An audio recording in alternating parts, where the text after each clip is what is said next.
সুপ্রিয় দর্শক, আসসালামু আলাইকুম। আপনাদের সবাইকে স্বাগত জানাচ্ছি এখনকার আলোচনায়। আপনাদের সঙ্গে আছি আমি সিরাজুল ইসলাম। দর্শক, মধ্যপ্রাচ্যে কি এমন কোনো যুদ্ধ শুরু হলো যা আর থামানো যাবে না? কয়েক বছর যুদ্ধবিরতির পর গতকাল সৌদি আরব ইয়েমেনে বিমান হামলা চালিয়েছে। জবাবে ইয়েমেনের হুতি আনসারুল্লাহ সমর্থিত সামরিক বাহিনী সৌদি আরবের আভা বিমানবন্দরে ড্রোন এবং ক্ষেপণাস্ত্র হামলা চালিয়েছে। বলা হচ্ছে বিমানবন্দরের ব্যাপক ক্ষতি হয়েছে। এদিকে সানা ভিত্তিক ইয়েমেনের সরকারের পক্ষ থেকে ঘোষণা করা হয়েছে বা হুঁশিয়ারি দেওয়া হয়েছে যে যুদ্ধ যদি ছড়িয়ে দেওয়া হয় তাহলে বাব আল মানদেব প্রণালী হরমুজের পরিণতি বরণ করবে। তার মানে বাব আল মানদেব প্রণালী দিয়েও তেল পরিবহন করা যাবে না। তাহলে তারাই ঘোষণা করছে তেলের দাম তখন ব্যারেল প্রতি $200 উঠবে। এই পরিস্থিতি সৌদি আরব বা আমেরিকা চায় কিনা, এটা হুতিদের প্রশ্ন। একই সাথে গত রাতেও একেবারে রাতভর আমেরিকা এবং ইরানের মধ্যে ব্যাপক সংঘর্ষ হয়েছে। আমেরিকা যেমন শক্ত হামলা চালানোর চেষ্টা করেছে ইরানের উপরে, বিভিন্ন ক্ষয়ক্ষতি হয়েছে, তেমনি ইরান পাল্টা জবাবে কুয়েত, বাহরাইন এবং সংযুক্ত আরব আমিরাত আর জর্দানে ব্যাপক হামলা চালিয়েছে।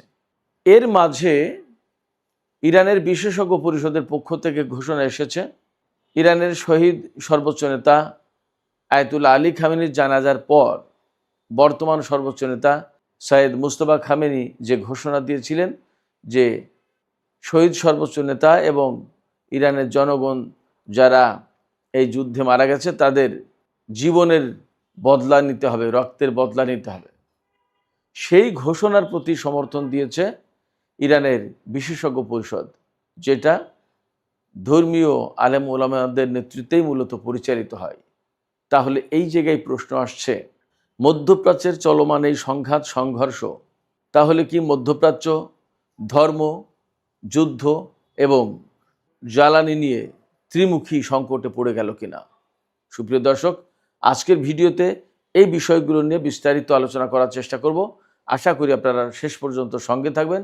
আর ভিডিও ভালো লাগলে লাইক, কমেন্ট, শেয়ার করবেন এবং চ্যানেলটি সাবস্ক্রাইব করে সাথেই থাকবেন। দর্শক, চলুন আমরা আলোচনা শুরু করি। আসলে আজকের প্রতিটি ঘটনা এত বেশি গুরুত্বপূর্ণ, কোথা থেকে শুরু করব সেটাই মুশকিল। সর্বশেষ খবর অনুযায়ী ইরানের বিশেষজ্ঞ পরিষদ শহীদ আয়াতুল্লাহ আলী খামেনির হত্যার বদলা নেওয়ার যে ঘোষণা দিয়েছেন ইরানের বর্তমান সর্বোচ্চ নেতা, সেই ঘোষণার প্রতি সমর্থন দিয়েছে। এটার রাজনৈতিক এবং ধর্মীয় গুরুত্ব কিন্তু অনেক বেশি। আবার এপাশে ইয়েমেন সৌদি আরবে হামলা চালিয়েছে, সেখানেও অনেক বড় ঘটনা ঘটে গেছে এবং মধ্যপ্রাচ্যের যে ডাইমেনশন, যে সমীকরণ, এগুলো সব এখন বদলে যেতে শুরু করেছে। তো আমি ইয়েমেন সৌদি আরবের এই ক্রাইসিস থেকেই শুরু করি। গতকাল ইরানের একটি বিমান, যাত্রীবাহী বিমান, মাহান এয়ারলাইন্সের একটি যাত্রীবাহী বিমান ইরান থেকে ইয়েমেনের রাজধানী সানার উদ্দেশ্যে ছেড়ে যায়। কেন? ইরানের শহীদ সর্বোচ্চ নেতা আয়াতুল্লাহ আলী খামেনির জানাজায় যোগ দেওয়ার জন্য ইয়েমেনের হুতি আনসারুল্লাহ আন্দোলনের বা ইয়েমেনের সানা ভিত্তিক যে সরকার, সেই সরকারের লোকজন যারা এসেছিলেন তাদেরকে আবার ইরানের এই মহান এয়ারলাইন্সের বিমানে করে দেশে নিয়ে যাওয়া হয়, ফেরত নিয়ে যাওয়া হয়। ইয়েমেনের সাথে সৌদি আরবের কিন্তু যুদ্ধবিরতি চুক্তি আছে সম্ভবত 2021 সাল থেকে। এই পর্যায়ে তার মানে ইয়েমেনের সাথে সৌদি আরবের কিন্তু, অর্থাৎ হুতিদের সাথে সৌদি আরবের যুদ্ধ বিগ্রহ নেই। সৌদি আরব যুদ্ধের শুরুতে 2015 সালের 26শে মার্চ যখন যুদ্ধ শুরু করে, তখন থেকেই কিন্তু ইয়েমেনের উপরে বিমান অবরোধ, প্রথমে আকাশ অবরোধ দেয়, পরে নৌ অবরোধ, স্থল অবরোধ, সব ধরনের অবরোধ দিয়ে রাখে। সেই অবরোধ সৌদি আরব আর তোলেনি। প্রশ্ন হচ্ছে, একটা দেশের উপরে আর একটা দেশের অবরোধ দেওয়ার এই ঘটনাটা এটা কতটা গ্রহণযোগ্য? এবং দুইটাই প্রতিবেশী দেশ, দুইটাই মুসলিম দেশ, এবং যে সৌদি আরব ইয়েমেনের উপরে এই অবরোধ আরোপ করছে, সেই সৌদি আরব হচ্ছে পবিত্র মক্কা মদিনার খাদেম, এবং ইয়েমেন হচ্ছে দরিদ্র গরিব একটা রাষ্ট্র। এই অবরোধের কারণে কত মানুষ যে না খেয়ে মরেছে, কত শিশু যে অপুষ্টিতে ভুগছে এখনও, এবং কত মানুষ বিনা চিকিৎসায় বা ওষুধের অভাবে মারা গেছে, তার কোনো ঠিক ঠিকানা নেই। এই কি মক্কা মদিনার খাদেমের আচরণ। যাই হোক, এই অবরোধ ভেঙে মূলত ইরান বিমান পাঠিয়েছিল, কিন্তু ইরানের এই বিমান যাতে সানার আন্তর্জাতিক বিমানবন্দরে নামতে না পারে, অবতরণ করতে না পারে, সেই জন্য সৌদি আরব খুব দ্রুতই সানা বিমানবন্দরের উপরে হামলা চালায়, বোমা ফেলে। এতে রানওয়ে ক্ষতিগ্রস্ত হয় এবং ইরানের বিমানটি সেখানে নামতে পারেনি। পরে সেই বিমান নেমেছে দক্ষিণ পশ্চিমাঞ্চলীয় হুদাইদা প্রদেশের হুদাইদা বিমানবন্দরে, তুলনামূলক ছোট বিমানবন্দর। সেখানে নামিয়ে তারপরে ইরানি বিমান ফিরে এসেছে। এই যে সানা বিমানবন্দরে সৌদি আরব হামলা চালালো, এর প্রেক্ষাপটে ইয়েমেনের সানা ভিত্তিক যে সরকার, হুতি সমর্থিত সরকার যেটা, তাদের সমর্থিত সামরিক বাহিনী হুঁশিয়ারি উচ্চারণ করে যে সৌদি আরব সানার বিমানবন্দরে হামলা চালিয়ে যে অন্যায় করেছে তার জবাব দেওয়া হবে এবং বিনা জবাবে পার পাবে না। এটা যুদ্ধবিরতি লঙ্ঘন এবং এটা মানবতা বিরোধী অপরাধ। এই কথা বলে মোটামুটি গতকাল রাতেই ইয়েমেন থেকে সৌদি আরবের আভা বিমানবন্দর, এটা সম্ভবত দক্ষিণ পশ্চিমাঞ্চলীয় বিমানবন্দর সৌদি আরবের, এই আভা বিমানবন্দরে হামলা চালিয়েছে। সেখানে ড্রোন এবং ক্ষেপণাস্ত্র মারা হয়েছে। আমি আশা করি আপনাদেরকে এই সংক্রান্ত ছোট্ট একটু ভিডিও ফুটেজ দেখাতে পারবো। ব্যাপকভাবে আগুন ধরে গেছে এবং বড় রকমের ক্ষয়ক্ষতি। কোনো কোনো মিডিয়াতে বলা হচ্ছে যে আভা বিমানবন্দর একেবারে ধ্বংসস্তূপে পরিণত হয়েছে। 6টা ব্যালিস্টিক ক্ষেপণাস্ত্র মেরেছে এবং অনেকগুলো ড্রোন মেরেছে। যাই হোক, তো এই প্রেক্ষাপটে আমরা মোটামুটি ধরে নিতে পারি সৌদি আরব যদি এখন আর নতুন করে জবাব দিতে যায় ইয়েমেনের বিরুদ্ধে, তাহলে ধরে নেওয়া যাবে যে পাল্টাপাল্টি হামলা একের পর এক শুরু হবে এবং পুরো মাত্রায় যুদ্ধ শুরু হয়ে যাবে। আর যদি সৌদি আরব এখন হামলা না চালায়, তাহলেও কিন্তু ইয়েমেনের পক্ষ থেকে কথা থাকবে যে সৌদি আরব কেনই এই অন্যায় করলো, এর প্রতিকার চাই একটা কিছু। এবং এখন সৌদি আরবের উচিত হবে বা হয়তো চাপে পড়বে ইয়েমেনের উপর থেকে এই অবরোধ প্রত্যাহার করে নেওয়ার। সৌদি আরব তো আর জাতিসংঘ না যে সেই ইচ্ছা মতো একটা দেশের উপরে অবরোধ চাপিয়ে দেবে, আমেরিকা যেভাবে দেয়।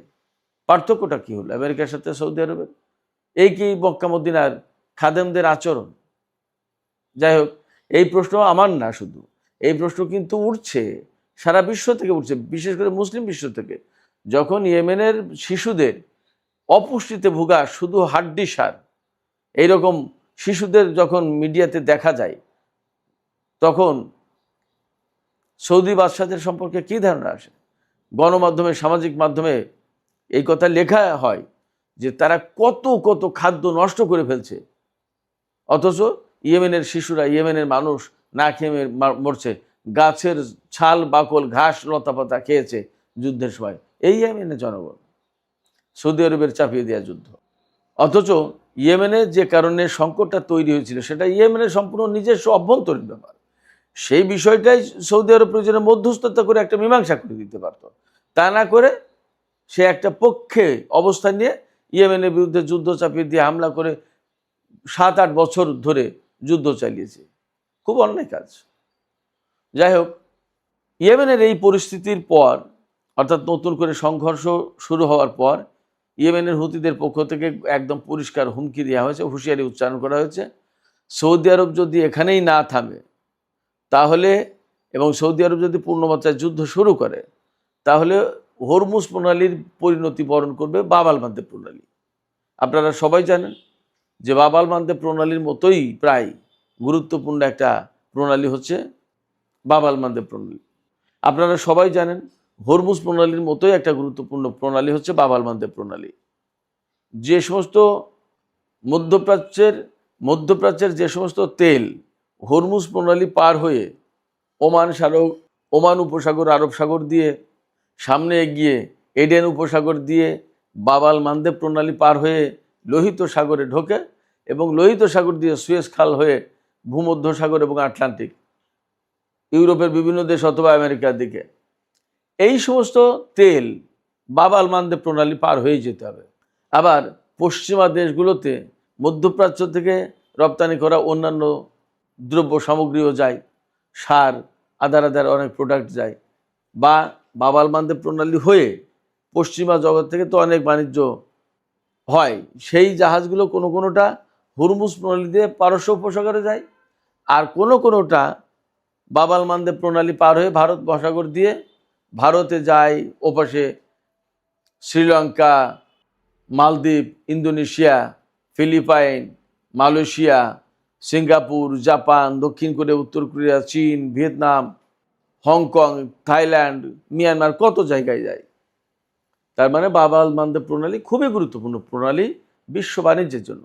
সেই প্রণালী যদি বন্ধ করে দেওয়া হয় তাহলে কিন্তু হুতিরাই বলছে যে তেলের দাম ডলার প্রতি 200 ব্যারেলে উঠবে, তখন কিন্তু পরিস্থিতি খারাপ হবে। কি করবে তখন? এই জায়গায় আমার মনে হয় যে মধ্যপ্রাচ্যের, বিশেষ করে সৌদি আরবের একটা দায়িত্বশীলতার পরিচয় দেওয়া উচিত, যাতে সংকট মারাত্মকভাবে না বেড়ে যায় সেই দিকে নজর রাখা উচিত। এবং সৌদির শাসক যারা, যুবরাজ মোহাম্মদ বিন সালমান থেকে শুরু করে সবাই, তাদের খেয়াল রাখা উচিত। তারা মক্কা মুআজ্জামা, পবিত্র মক্কা মুআজ্জামার খাদেম। সারা বিশ্বের মানুষ হজ করতে যায় সৌদি আরবে। সেই দেশের মানুষ, সেই দেশের শাসকরা যদি মানবতা বিরোধী অপরাধের সাথে জড়িত হয়, এবং সেই দেশের শাসকরা যদি মানবতা বিরোধী অপরাধের সাথে জড়িত হয়, ইয়েমেনের শিশুদেরকে যেভাবে হত্যা করা হয়েছে, মানুষদেরকে না খেয়ে মারা হয়েছে, এইরকম অন্যায়ের সাথে যদি জড়িত হয়, তাহলে সৌদি আরবের প্রতি সাধারণ মানুষের ধারণাটা কি তৈরি হয়? স্বাভাবিকভাবেই প্রশ্ন আসে যে নবীর দেশের, রাসূল সাল্লাল্লাহু আলাইহি ওয়াসাল্লামের দেশের মানুষ, তাদের আজকে এই হালচাল, যেখানে মানুষের পক্ষে, মানুষের পাশে, মানবতার পাশে দাঁড়ানোর কথা, মুসলমানদের পাশে দাঁড়ানোর কথা, আর সেখানে তারা একটা মুসলিম কান্ট্রি হয়ে আর এক মুসলিম কান্ট্রি এবং প্রতিবেশী দেশকে এইভাবে যুদ্ধের ভেতরে ঠেলে দিচ্ছে। এই বিষয়গুলো আসলে সৌদি রাজা বাদশাদের, শাসকদের খেয়াল করা দরকার। সুপ্রিয় দর্শক, এখন আমরা চলে আসছি ইরান আমেরিকার যে সংঘাত, সংঘর্ষ এবং মধ্যপ্রাচ্যের আরও তাজা নতুন খবর কী আছে সে সমস্ত বিষয় নিয়ে একটু আলোচনা করি। গত রাতে একেবারে রাতভর সংঘর্ষ হয়েছে ইরান এবং আমেরিকার মধ্যে। আমেরিকার চাপে বা উস্কানিতে বা প্রলোভনে বা টোপে, যেভাবে হোক, সংযুক্ত আরব আমিরাত দুটি সুপার তেল ট্যাঙ্কার হুরমুজ প্রণালী পার করার চেষ্টা করছিল ওমান উপকূল দিয়ে। অর্থাৎ ইরান যে পথে যেতে নিষেধ করেছে সেই পথে যাচ্ছিল দুটো জাহাজ। ইরান তাদেরকে সিগন্যাল দিয়েছে, না শুনলে ইরান সেখানে হামলা করেছে, ড্রোন হামলা করেছে। হামলা করার পরে সেখানে একজন নিহত আছে, এবং এর পরপরই আমেরিকা ইরানের উপরে হামলা চালিয়েছে। ইরানের কেশব দ্বীপ, সিরিক দ্বীপ, কিশ দ্বীপ, বন্দর আব্বাস, হরমুজগান প্রদেশ, অর্থাৎ ইরানের যে দক্ষিণে উপকূল ভাগ, এই উপকূল অঞ্চলের পুরোটা এলাকা জুড়ে আমেরিকা হামলা চালিয়েছে। এবং আলটিমেটলি ইরানের IRGC আমেরিকার এই হামলার জবাব দিয়েছে। এই হামলার জবাবে তারা কুয়েত, বাহরাইন এবং জর্দানে ব্যাপক হামলা চালিয়েছে। এবং আসলে একটা কথা আসতে পারে যে এত এত হামলা চালে তারপরে কি হয়? ভাই, বাস্তব কথা হচ্ছে যে একটা দেশে আমেরিকার যে সমস্ত ঘাঁটি, তাতে একটা ঘাঁটি না, অনেকগুলো ঘাঁটি। আবার একটা ঘাঁটি তো একদম ছোট একটু জায়গায় নেয়, অনেক এরিয়া নিয়ে।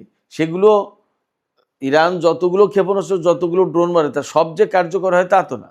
অনেকগুলো ভূপাতিত হয়, ধ্বংস করে ফেলে, আবার কিছু কিছু লাগে। এই সমস্ত সব কিছু মিলে যুদ্ধ হচ্ছে। আবার তারা কিছু ঠিকঠাক করে ফেলার চেষ্টা করছে, এই যে যুদ্ধবিরতি গেল, আবার তারা নিজেরা প্রস্তুতি নেওয়ার চেষ্টা করেছে না, ঠিকঠাক করে ফেলার চেষ্টা করেছে না, করেছে। যার কারণে একের পর এক যুদ্ধ হতেই আছে এবং হচ্ছে। তো ইরান একইভাবে পাল্টা জবাব দিয়েছে এবং বড় রকমের ঘটনা ঘটেছে এবং বড় রকমের ক্ষয়ক্ষতি হয়েছে। এর ভেতরে IRGCর পক্ষ থেকে জর্ডানকে একটা মেসেজ দেওয়া হয়েছে যে আমরা তোমাদের দেশের বিরুদ্ধে না, তোমাদের দেশের সাথে আমাদের কোনো শত্রুতা নেই, আমরা হামলা চালাচ্ছি শুধুমাত্র মার্কিন ঘাঁটি এবং অবস্থানগুলোতে। অর্থাৎ হয়তো জর্ডানের পক্ষ থেকে কোনো মেসেজ দেওয়া হয়েছে যার কারণে এই কথা বলেছে। বাট এটাও তো ঠিক যে যে সমস্ত দেশ আমেরিকাকে ঘাঁটি করতে দিয়ে এবং সেই সমস্ত ঘাঁটি ব্যবহার করে আমেরিকা ইরানের উপর হামলা চালাচ্ছে, তাইলে তো এখানে প্রশ্ন আসে যে ওই সমস্ত দেশ যদি ঘাঁটি করতে না দিত, তাহলে তো আমেরিকা আজকে ইরানের বিরুদ্ধে এরকম হামলা চালাতে পারতো না, মধ্যপ্রাচ্যের এই ক্রাইসিস তৈরি হতো না। এমনকি ইরানের সর্বোচ্চ নেতা থেকে শুরু করে যে সমস্ত মানুষ শহীদ হয়েছেন তারা তো এইভাবে অকালে জীবন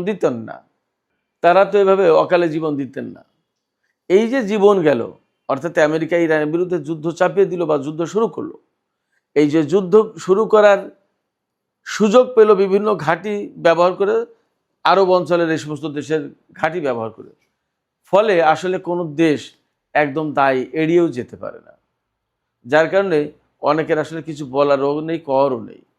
যাই হোক, এইরকম যখন প্রেক্ষাপট আমেরিকা এবং ইরানের মধ্যে যখন একের পর এক হামলা চলছে, তখন ডোনাল্ড ট্রাম্প যে ঘোষণা দিয়েছেন, গতকালকে ঘোষণা দিয়েছেন, আপনারা নিশ্চয়ই জানেন, তিনি বলেছেন হরমুজ প্রণালী দিয়ে যে সমস্ত জাহাজ যাবে তাদের থেকে টোল নেবে আমেরিকা, প্রতি জাহাজে 20% টোল নেবে। তার মানে ধরেন 1 কোটি টাকার যদি তেল থাকে তাহলে 20 লাখ টাকা টোল দিতে হবে আমেরিকাকে। কি আশ্চর্য কথা! হরমুজ প্রণালী ইরান এবং ওমানের টোল নেবে আমেরিকা। বাহ!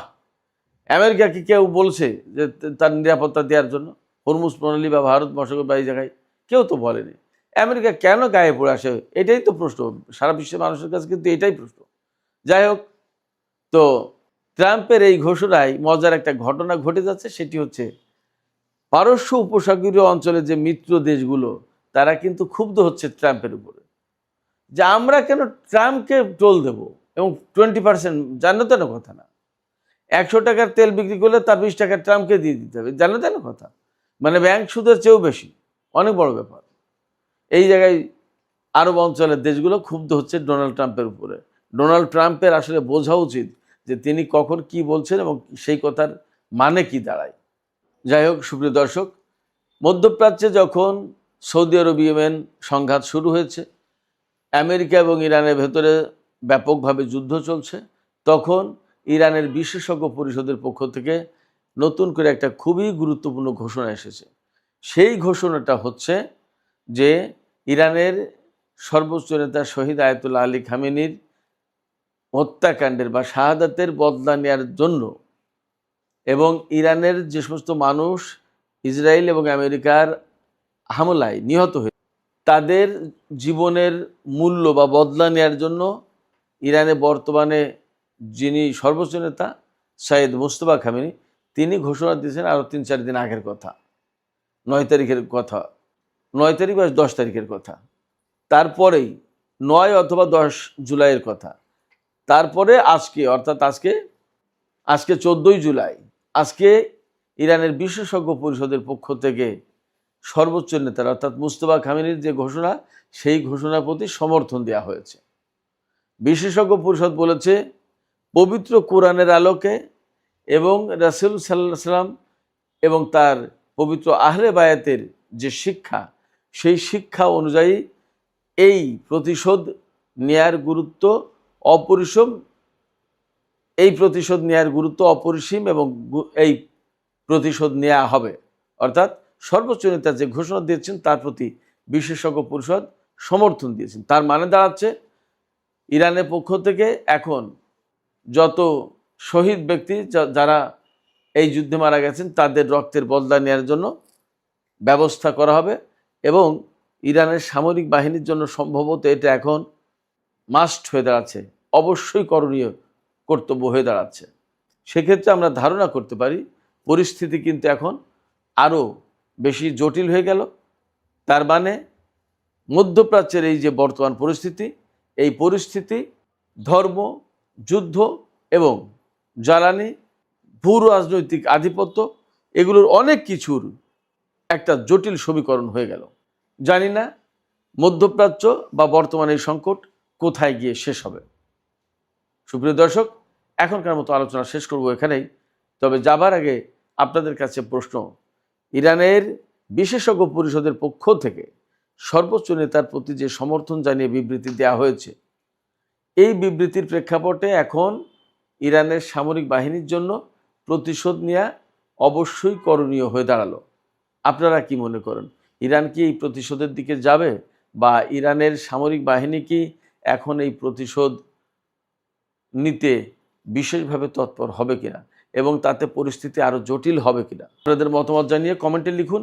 আর ভিডিও ভালো লাগলে লাইক কমেন্ট শেয়ার করুন এবং চ্যানেলটি সাবস্ক্রাইব করে সাথেই থাকুন। সুপ্রিয় দর্শক, এখনকার আলোচনা এখানেই শেষ করতে চাইছি। আপনারা সবাই অনেক অনেক ভালো থাকুন। আল্লাহ হাফেজ।